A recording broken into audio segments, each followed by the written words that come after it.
Hi, welcome back on Do It Yourself channel. Today I'm going to show you how to set up and enable voice access into your Google Pixel 9 Pro.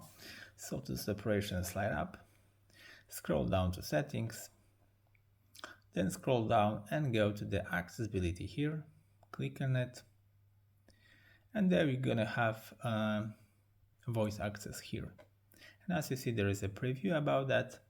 You can enable that by clicking right here. So you're gonna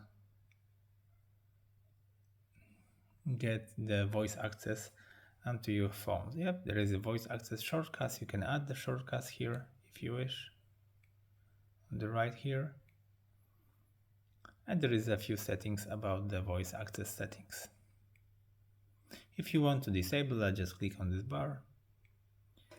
And that's it for now. So I hope the video is helpful for you. If yes, you can leave like, leave comment, and leave subscribe, and see you by next video. Hey!